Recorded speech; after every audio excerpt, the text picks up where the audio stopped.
Si nous avons le point de vue externe, nous avons aussi le point de vue interne. Et le point de vue interne, il est autrement plus utilisé en littérature de nos jours. C'est souvent le point de vue par défaut. Quelle est la différence? C'est que là, le narrateur est avec les personnages, il a la caméra et on les suit, mais on rentre aussi, et là ce qu'un film ne pourra pas faire, dans leurs pensées.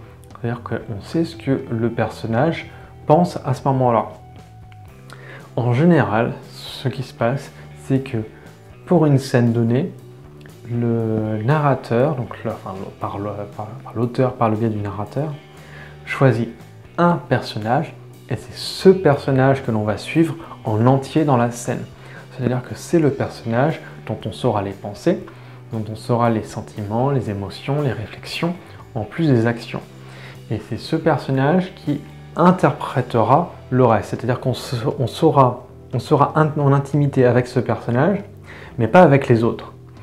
On ne saura pas ce que les gens à qui il parle pensent. On ne saura pas ce que les gens ont prévu, les coups foireux qui sont prévus, les pensées intimes, voilà. On ne saura que ce que votre personnage vit, et c'est à travers lui que l'on expérimentera le récit.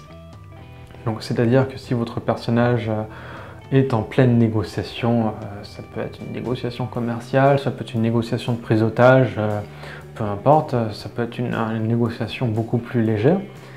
On ne saura les arguments de l'autre qu'au fur et à mesure où il est dit. Par contre, on saura peut-être ce que votre personnage pense, ce qu'il va dire, sa stratégie avant.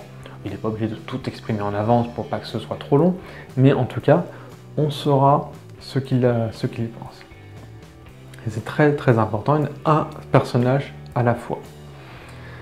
Alors maintenant, il y a deux façons de choisir un point de vue, de choisir, on va dire, un pronom. C'est-à-dire que on peut choisir d'utiliser la première personne du singulier, le jeu. En termes de cinéma, c'est comme si on avait vraiment un plan très très rapproché, une caméra d'épaule. On voit vraiment le monde à travers les yeux du personnage. C'est quelque chose qui est assez courant, qui se fait notamment dans le roman fantastique, qui se fait aussi beaucoup dans la romance, qui peut se faire dans le policier et dans le thriller, qui se fait généralement moins dans la fantasy, mais ça peut, ou la SF, mais ça peut aussi. Enfin, c'est une personne, un pronom qui est très très utilisé. La difficulté qu'on peut avoir en choisissant de s'exprimer au jeu avec le personnage, c'est que là, nous avons vraiment uniquement son point de vue à travers le récit. À moins d'avoir plusieurs personnages qui s'expriment en jeu en tour à tour, chapitre par chapitre, c'est par exemple ce que fait Sarah Pintado dans Mojumsha. On a plusieurs personnages qui s'expriment au jeu et on a une alternance de leur point de vue pour raconter l'histoire.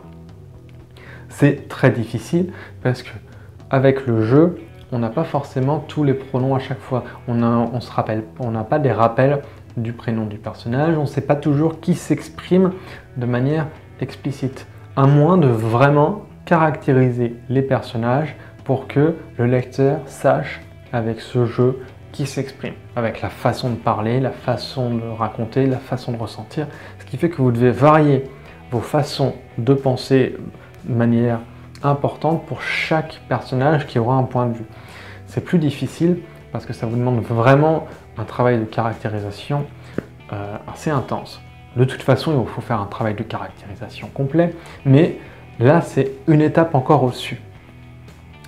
Mais l'avantage, c'est que ça vous permet aussi, en utilisant cette personne, d'être très très proche de votre personnage, d'avoir une empathie, une identification plus facile avec votre lecteur. Je reviens sur la difficulté de narration, toutefois, parce que avec le jeu, vous risquez d'avoir des difficultés à transmettre certaines informations à votre lecteur. Parce que vous ne pouvez montrer que ce que le personnage voit. C'est, pour prendre une métaphore toute bête, c'est s'il rentre dans une pièce, vous voyez ce que lui voit, vous ne voyez pas ce qu'il y a sur les côtés. Ce qui serait par exemple le cas avec un point de vue plus en il, même si c'est encore interne, ou un point de vue externe complètement. Mais malgré tout, vous avez une focale. Et là, je prends l'exemple d'une pièce, c'est un exemple très concret, très physique, mais c'est sur l'échelle du roman, c'est-à-dire que tout ce à quoi le personnage n'assiste pas, le lecteur ne le saura pas. Et ça peut faire des difficultés quand il s'agit de vraiment retranscrire votre intrigue, surtout dans des intrigues qui peuvent être assez complexes, parce que si le lecteur ne sait pas tout, quand vous arrivez à la fin et que vous avez une résolution avec des éléments, des événements qui se sont faits dans le dos de votre personnage, ce qui peut être complètement logique et normal, et c'est écrit comme ça et ça se tient, mais si votre lecteur n'est pas au courant, et ben pour lui tout cela n'a pas existé et ça arrive comme une surprise, et voire même comme une Deus Ex Machina, même si tout était préparé, parce que tous les éléments auxquels le lecteur n'a pas eu accès, c'est comme s'ils n'avaient pas existé. Donc ça peut vous demander de la gymnastique d'utiliser cette personne, par exemple pour transmettre des informations, utiliser des lettres ou des moyens détournés ou d'autres personnes qui racontent une histoire, et pour vraiment transmettre à votre lecteur la totalité de l'intrigue.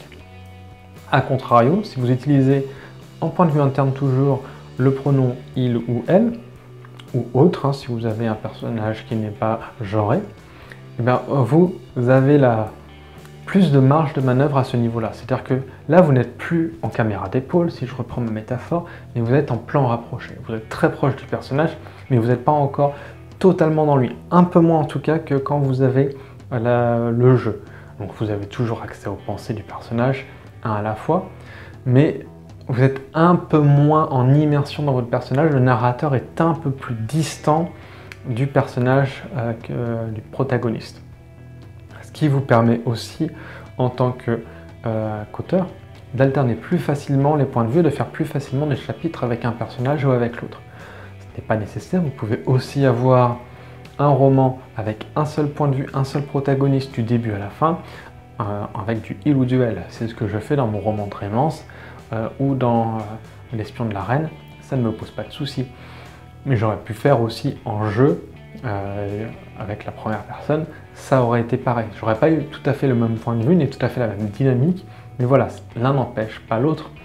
Enfin si, le jeu empêche de voir ce qui se passe autour du personnage, tandis que le il ou elle permet plus de marge de manœuvre, sans vous obliger à avoir plus de marge de manœuvre.